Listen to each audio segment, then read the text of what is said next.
Hi Fixer family, it's Charmin, and on today's video I'm going to show you how to take an old piece of decor and turn it into something amazing. Welcome to Fixin' 2.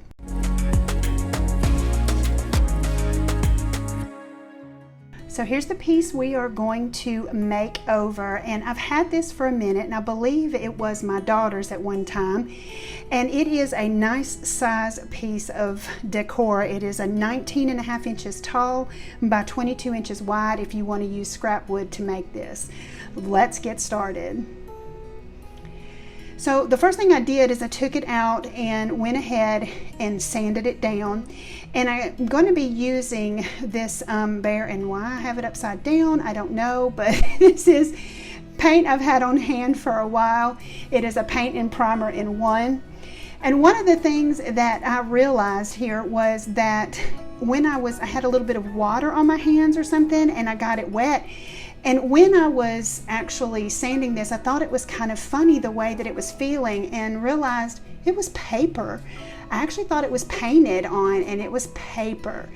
And so I'm gonna have to take this paper backing off, and I'm just gonna wet it down with a spray bottle really well, and then just come in with a straight razor and scrape off as much off of it as I can get off.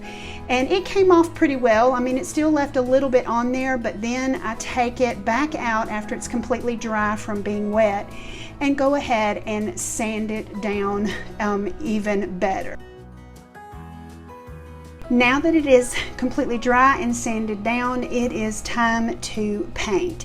And I wound up using just a regular big paintbrush because I was out of my little cigar rollers, but this worked out just fine. This is a semi-gloss paint that I had on hand, and so later on you'll see when we distress it that it will take some of that shine off just a little bit and really make it look well.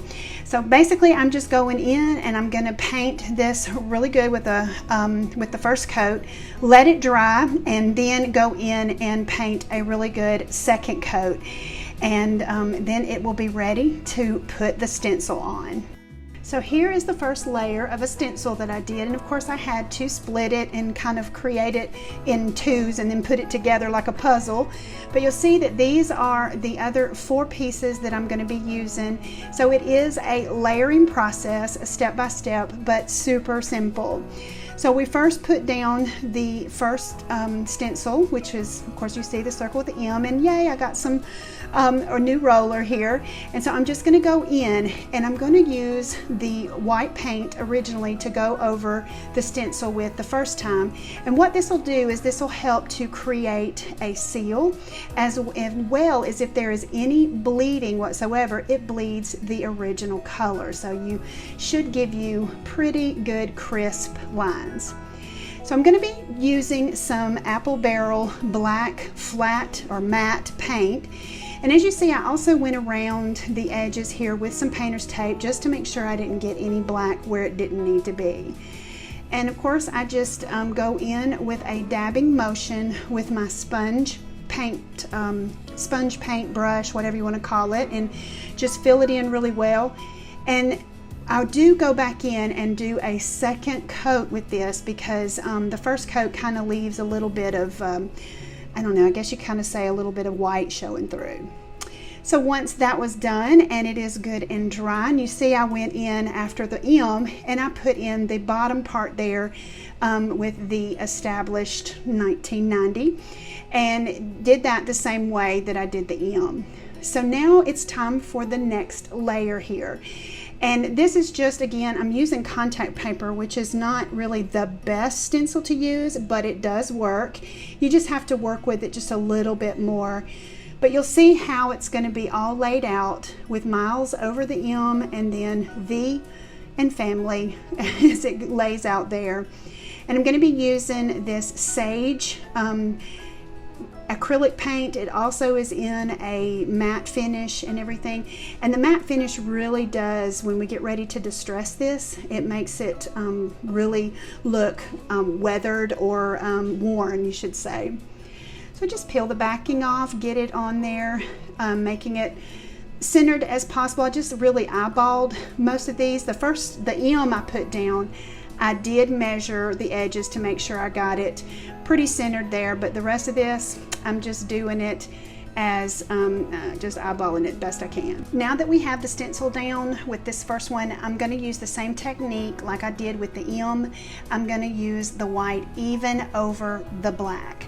And guys, we're going to, like I have said 2 or 3 times now, we're going to be distressing over this, and the sanding of distressing will definitely help fix any imperfections that may happen, and that is if the white bleeds over the black just a little bit, we'll be able to fix that. Now the next layer, of course, is the actual sage color. I only put 1 coat of this, and that I kind of peel it off when it's still kind of tacky wet. It just makes for an easier peel. It doesn't necessarily kind of peel it up if it's attached, you know, stuck on the actual stencil. So I just peel this off, super easy, kind of making sure that I don't get any of that wet paint on the rest of the white, and it tends to come up pretty easy.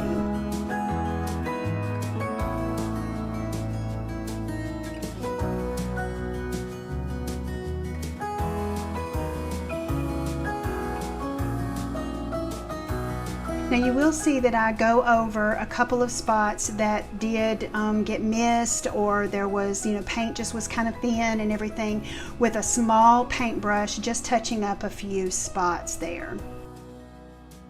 Now that everything is good and dry on the second layer there with the miles, we're ready to put the V at the top and then family over on the other corner.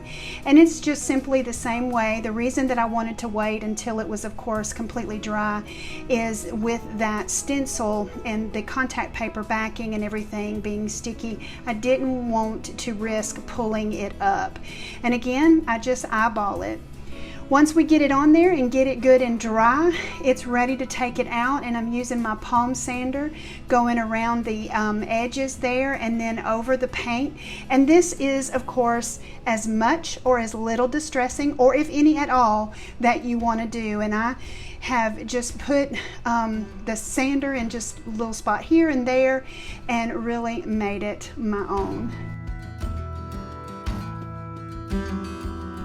Guys, I love the way that this turned out. It turned out amazing.